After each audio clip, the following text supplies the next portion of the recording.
La siguiente parte de de nuestras rutinas de diagnóstico para el espectrómetro, el espectrofotómetro, es la medición del espectro del vapor de benceno.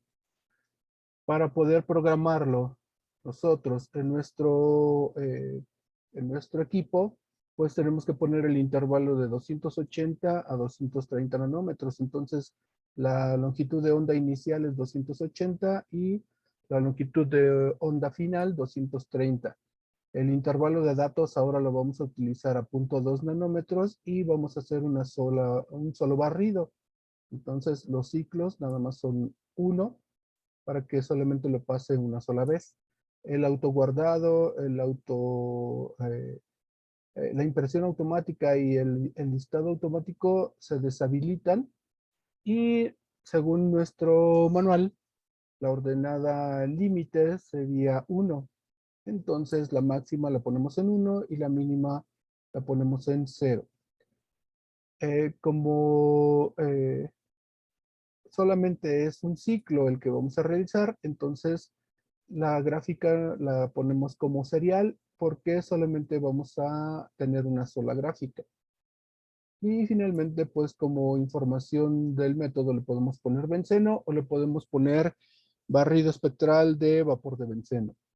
Eso ya es a gusto de cada grupo de alumnos. Entonces, después nos dice que con la siguiente diapositiva tenemos que estar en el modo absorbancia, entonces aquí ponemos que el modo sea absorbancia. La ordenada límite, esa ya la vimos. La lámpara que vamos a utilizar solamente encendida es la UV, porque pues está en el intervalo del UV. Dijimos que 326 era el intercambio de lámparas, por lo tanto se encuentra fuera totalmente del intervalo de la luz visible. Por lo tanto, solamente prendemos la lámpara UV. El slit lo tenemos en 1, la velocidad de barrido es de 15, que la tenemos aquí, y el suavizado a 2 nanómetros. Tenemos por default el cambio de lámpara a 326, pero está fuera del intervalo de trabajo para este barrido que vamos a realizar. Después cambiamos a la pestaña muestra, le damos clic y nos va a aparecer ahora esta pestañita donde lo único que vamos a poner que nuestro archivo que vamos a guardar se va a llamar benceno, igual que el método, y el factor de cálculo pues va a ser un factor igual a 1. Es decir, lo que nos da la señal es lo mismo que va a guardar en el archivo.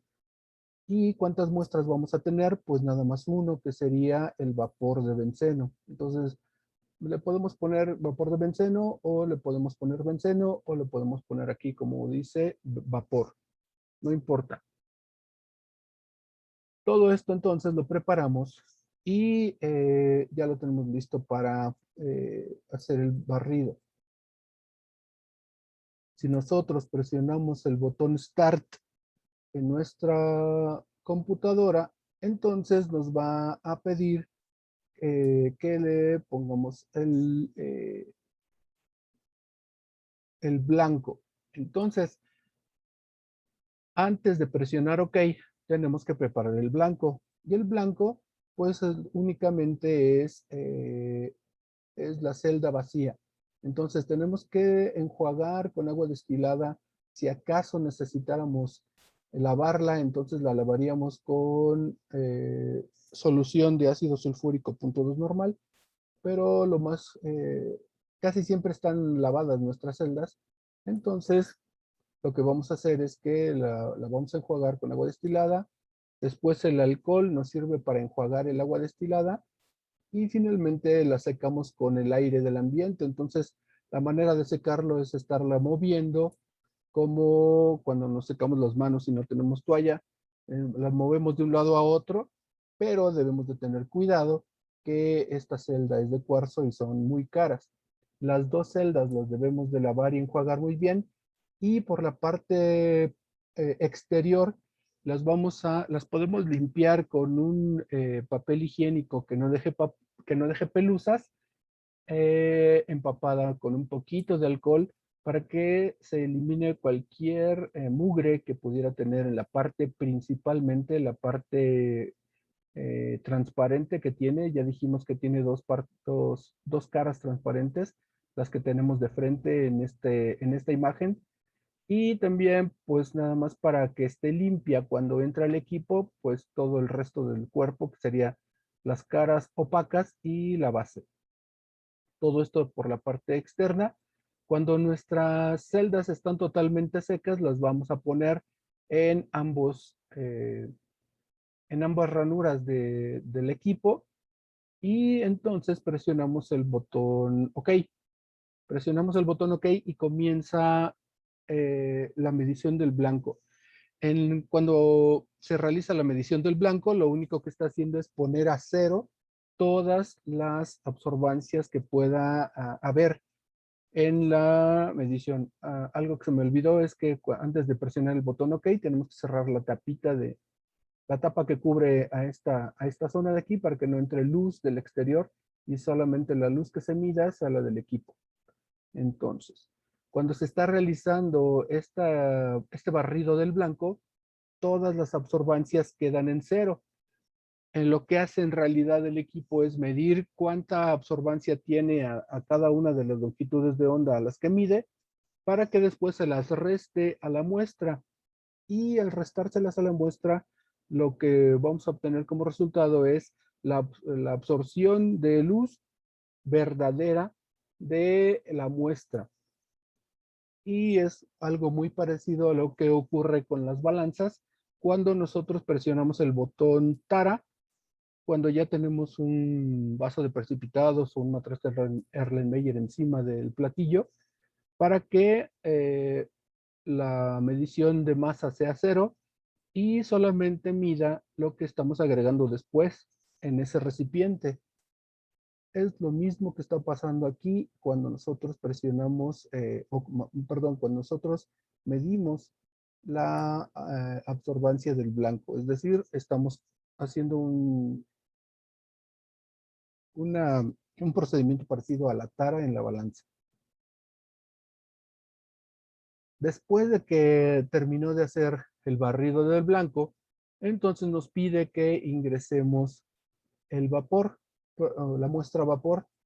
En nuestro caso, lo que hacemos es que tenemos nuestro frasco de benceno, puede ser este o puede ser un poquito más grande, y lo único que hacemos es con una pipeta Pasteur muy limpia, exageradamente limpia y seca, lo que vamos a hacer es tomar unas 2 gotitas nada más del benceno líquido que tenemos aquí y lo vamos a colocar en una de las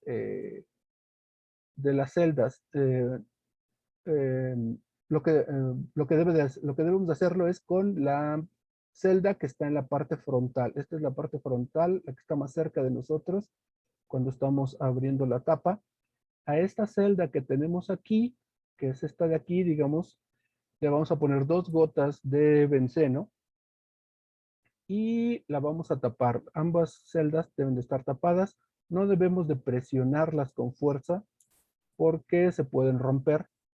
Las caras, las 4 caras que tiene, o las 5, incluyendo la base, las 5 caras que tiene nuestra celda están unidas con un adhesivo, por lo tanto, o están a presión. Por lo tanto, si nosotros presionamos la tapa con mucha fuerza, entonces podemos abrirla y ya no nos sirve. Nosotros dijimos que la luz en el equipo pasa más o menos a la mitad de la altura de la celda, por lo tanto, al poner 2 gotitas, no estamos midiendo líquido, sino solamente las moléculas de vapor de benceno que lleguen a desprenderse de esas gotas. Poner poquita cantidad favorece de que tengamos una concentración muy baja de las moléculas del vapor de benceno y que entonces podamos medir muy bien eh, la absorbancia de estos vapores. Para nosotros esos vapores son invisibles, pero para el equipo sí tienen cierto color, es un cromóforo, entonces va a absorber. Cuando nosotros entonces ya pusimos las 2 gotas de benceno, colocamos la celda en la ranura de muestra y presionamos el botón OK. El espectro que obtenemos en la computadora es este que tenemos aquí. Y entonces vamos a tener varias zonas o varias longitudes de onda donde hay un máximo de absorbancia. Es la misma sustancia, es la misma concentración y lo único que cambia para que haya diferentes absorbancias es la longitud de onda a la que está emitiendo el equipo. Entonces, nosotros podemos observar que con esta programación que hicimos del equipo nos va a dar esta gráfica y nosotros podemos medir en qué longitud de onda tenemos una absorbancia máxima. La máxima de todas pudiera ser esta sería la máxima global, pero hay máximos locales como son este y este de acá.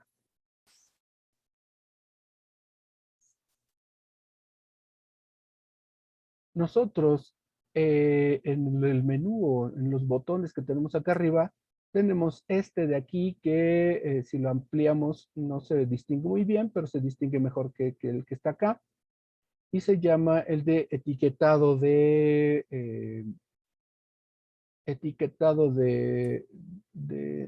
picos. Entonces, si yo presiono este botón, lo que va a ocurrir es que me va a aparecer esta ventanita donde nos va a decir que encontremos picos. Vamos a encontrar picos en este intervalo y le vamos a pedir que tenga un umbral de 0.1. Nosotros podemos modificar este valor para que identifique la mayor cantidad de picos posible y tal vez el umbral pudiéramos hacerlo más pequeño para que nos detecte muchos. Si nosotros presionamos 0.1 o le dejamos 0.1, entonces nos va a dar cierto resultado. Entonces vamos a ver qué resultado nos da. ¿En dónde empieza a buscar picos? Pues a 280 y dónde termina de buscarlo en 230. ¿Qué va a hacer? Pues va a etiquetar los picos que encuentre. También puede etiquetar bases o puede etiquetar ambos. Las bases pues serían las partes más bajas en en los espectros y casi siempre la base que más nos interesa es cuando usamos transmitancia. Nosotros estamos utilizando absorbancia, entonces preferimos los picos. ¿Y qué va a mostrar? Pues nada más la abscisa. La abscisa es el valor de las X para cada pico. También puede darnos el valor de la ordenada, es decir, la absorbancia, que sería esta de acá. Cualquier absorbancia de los picos, bueno, para cada pico hay una absorbancia o puede ser ambos.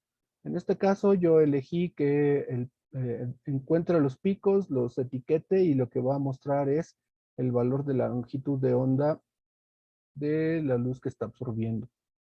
Presionamos el botón OK y entonces nos va a aparecer esta medición.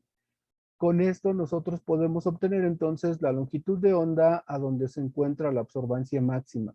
A esto le llamamos longitud de onda máxima, aunque en realidad lo pudiéramos mejor llamar longitud de onda a absorbancia máxima. Hay 3 picos que no está identificando. Para que pudiera identificar estos 3 picos, sería muy probable que necesitemos cambiar el valor del umbral, el threshold que habíamos visto anteriormente, y el threshold de un 0.05 o tal vez 0.001, no, 0.01. Un threshold de 0.01 tal vez nos dé la opción, la posibilidad de que también estos picos de aquí sean identificados y marcados como se ven aquí. Nosotros también podemos hacerlo de manera manual si imprimimos esta gráfica y vamos leyendo. Ya habíamos dicho anteriormente que podemos utilizar un papel milimétrico para imprimir y entonces se puede facilitar la lectura.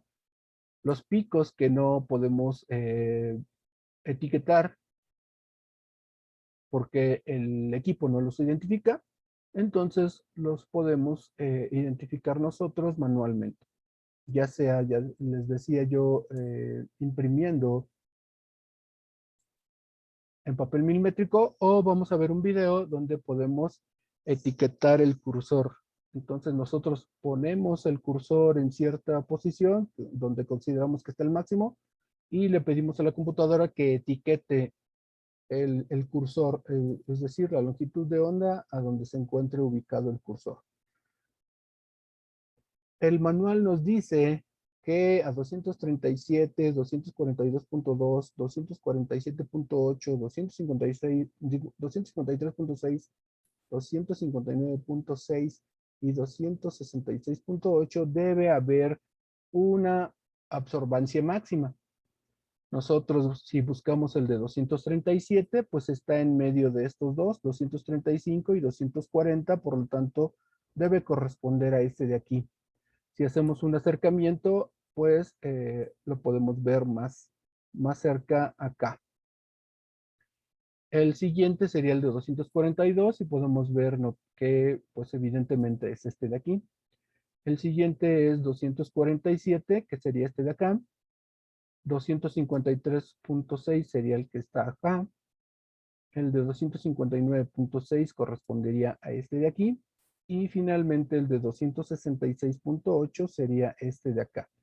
Por lo tanto, del etiquetado que hemos visto hasta el momento, pues nos está fallando este de aquí y este de acá. Pero realizando lo que les había dicho de etiquetar el cursor, pues nosotros podemos obtener esta tabla de datos experimentales. Cuando nosotros cuando nosotros leemos de la computadora estos resultados, entonces podemos calcular el porciento de desviación. Estos valores en azul son los que dice el manual que debemos de obtener y estos son los que obtuvimos en nuestro experimento. Ya habíamos visto anteriormente que estaba el análisis o el barrido espectral del filtro de óxido de olmio. Ese material es un material de referencia y muchas veces es muy caro. Pudiera venir incluido en el equipo cuando se compra, pero cuando no, pues comprarlo por separado sale caro. Por lo tanto, la rutina de analizar el barrido espectral del vapor del benceno, pues es un experimento que nos sale todavía más barato que comprar un filtro de óxido de olmio. Pudiéramos tener diferencias o de porcientos de desviación mucho más grandes que con el filtro de óxido de olmio, pero también resulta un diagnóstico más barato. Este segundo diagnóstico, el de vapor de benceno, pues lo vamos a utilizar cuando nuestro filtro de óxido de olmio esté en calibración o en verificación, o cuando no lo tengamos, cuando nunca se haya comprado, entonces no lo podemos utilizar. A veces también puede prestarse, pero como es un material de referencia muy caro, pues solamente con gente de mucha confianza o alguien que tenga mucha confianza nos prestaría uno. Para el reporte, pues ustedes entonces tendrán que calcular el porciento de desviación entre el valor teórico que nos da nuestro manual con respecto al que obtuvimos de nuestra gráfica o de nuestro experimento.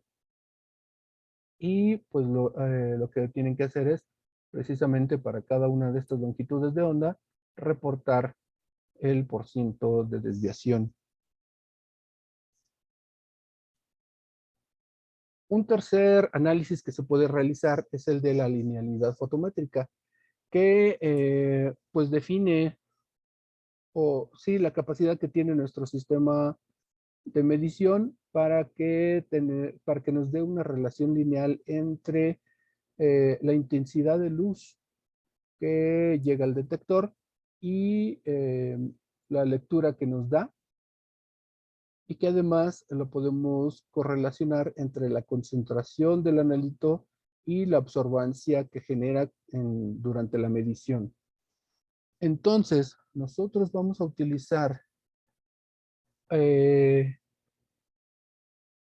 un método donde las condiciones se presentan aquí, y en ellas nosotros vamos a presentar, bueno, vamos a tener un intervalo de trabajo de 450 hasta 250 nanómetros que están representados aquí. Vamos a tener un intervalo de datos de 1 nanómetro, y también solamente vamos a realizar un barrido. No hay guardado de archivo, ni se imprime, ni se enlista. Todo esto queda apagado. Y ahora la ordenada límite va a ser de 0 a 1.5, entonces lo ponemos aquí. Aquí hay un pequeño fallo de mi parte, deberíamos de haber puesto 1.5, y la ordenada mínima sería 0. El display, aquí dice overlay, pero como nada más es un solo barrido, en realidad debería de decir aquí serial. Entonces, serial significa que para cada ciclo hay una gráfica, y cuando tenemos overlay es que hay una gráfica para todos los ciclos. Por lo tanto, aquí hay otro errorcito que debería decir serial. Y finalmente, le vamos a poner información del método que, pues, aquí hay un ejemplo muy bueno que dice linealidad fotométrica usando dicromato de potasio.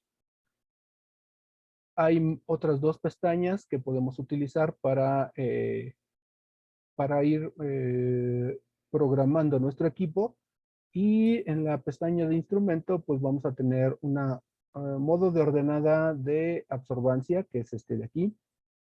Tenemos las dos lámparas encendidas, que es lo que nos dice acá. Tenemos una velocidad de barrido de 120, que es lo que nos dice aquí.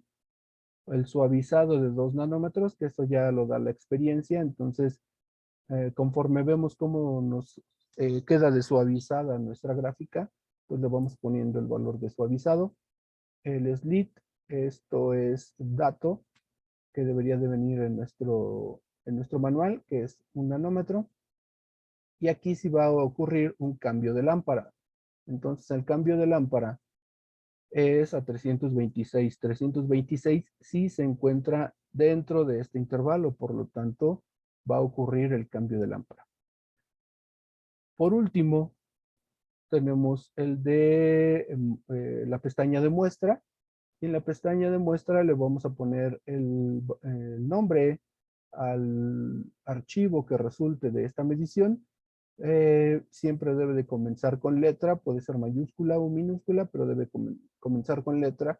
Y en este caso le pusimos el nombre perdón, la fórmula del analito que vamos a medir. También le pude haber puesto dicromato, y es lo que normalmente hacemos. Después, en otras ocasiones, bueno, en el análisis anterior vimos que era un solo análisis, y aquí decía número 1. Pero ahora, como vamos a meter 4 diferentes muestras, o perdón, 4 diferentes estándares, le ponemos aquí 4, y entonces nos aparecen 4 renglones.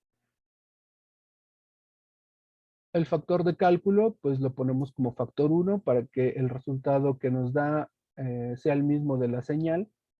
Y le vamos a dar nombre o identidad a la muestra. Le podemos decir nombre de muestra o identidad de la muestra. Y entonces aquí le ponemos, para este caso le vamos a poner 25 partes por millón, 50 partes por millón, 75 partes por millón y 100 partes por millón. Aquí donde dice información de la muestra, podríamos poner estándar de dicromato de potasio a 25 miligramos por litro de concentración. Y así para todas las demás, si es que quisiéramos. Pero en realidad, pues no es tan necesario. Así que lo vamos a dejar. Esta es la forma de programar el equipo.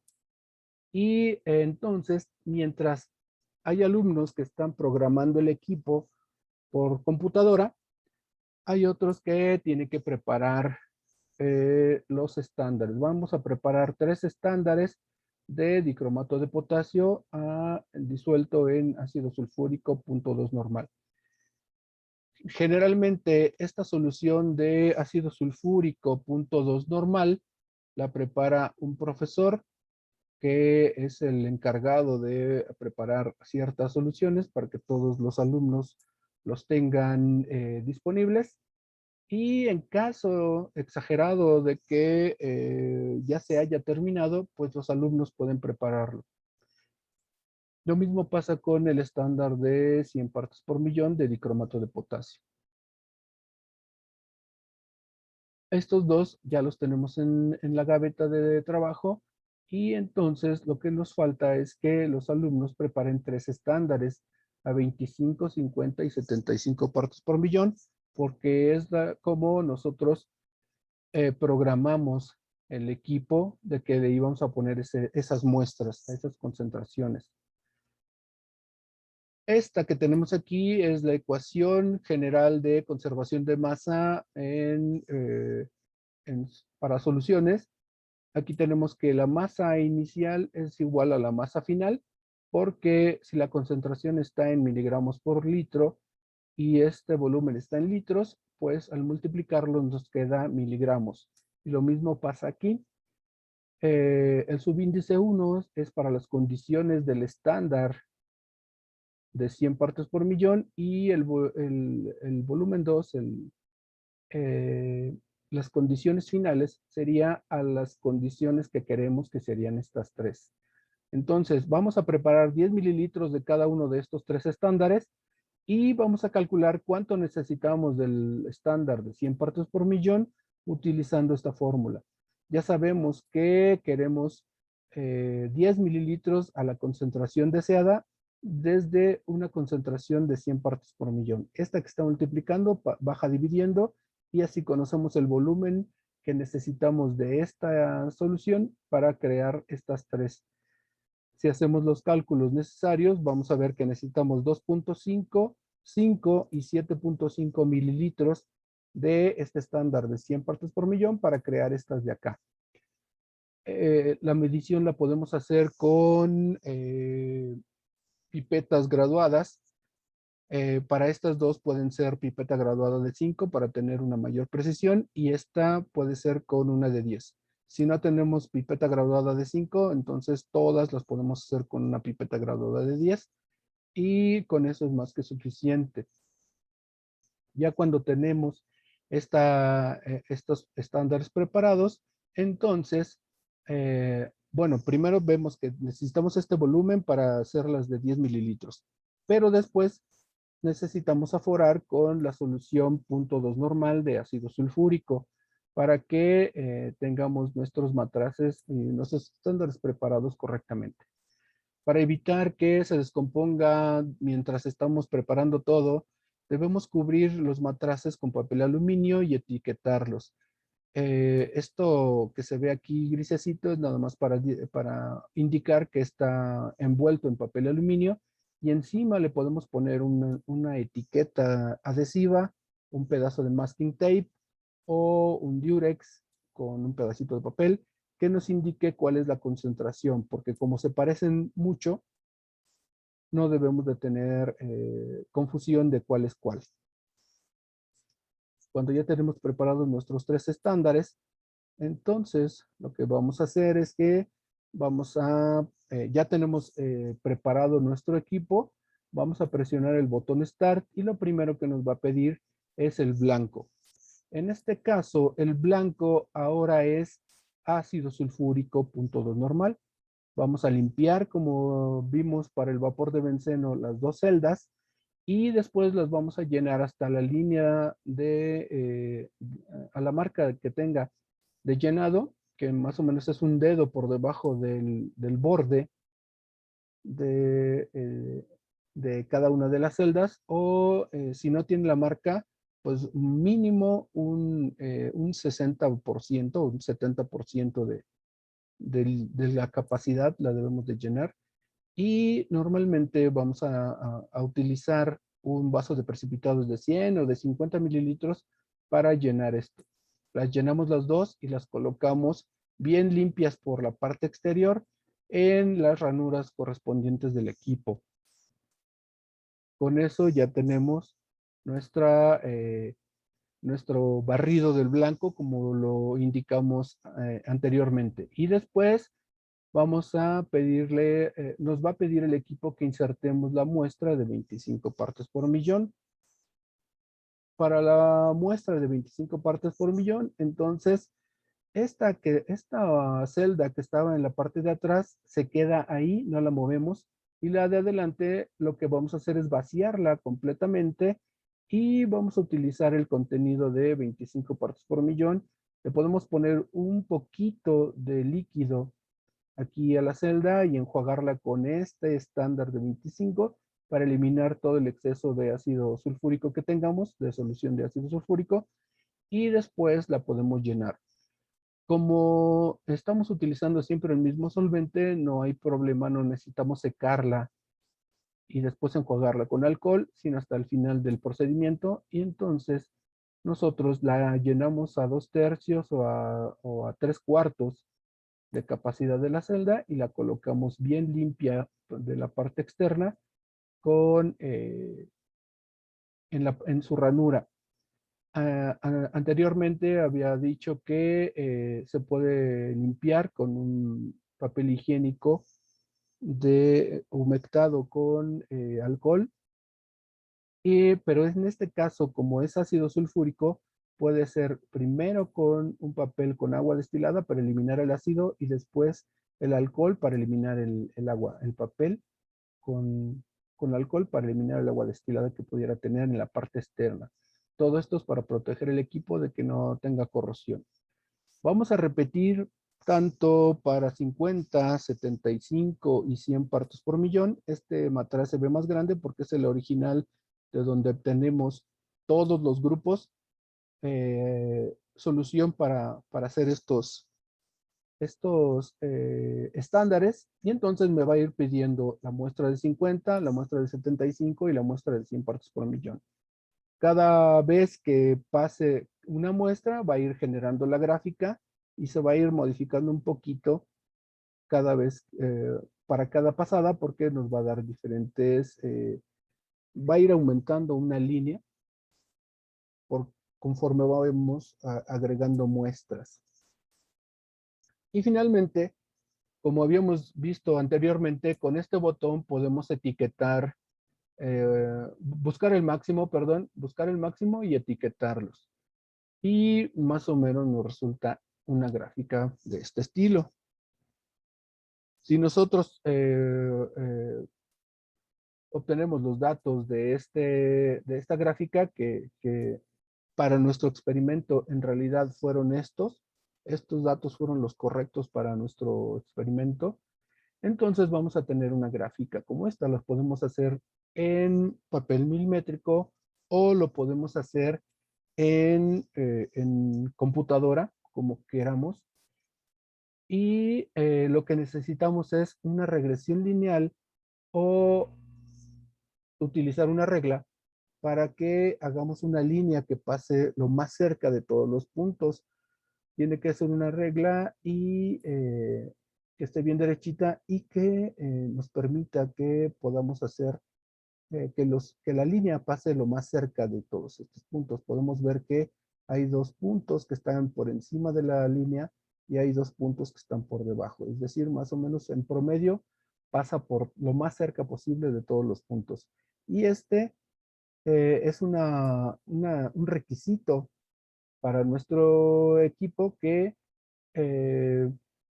perdón, para nuestro modelo matemático, que la línea pase por el cero, por el origen, por la coordenada 0,0.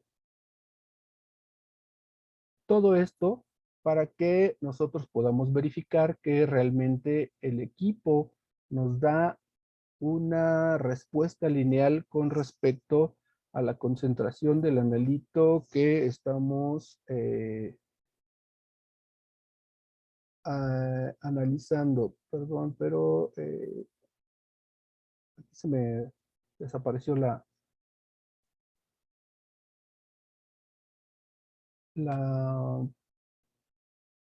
la presentación, pero entonces vamos a dejar de compartir y vamos a reiniciar esto para continuar platicando acerca de esto. De acuerdo.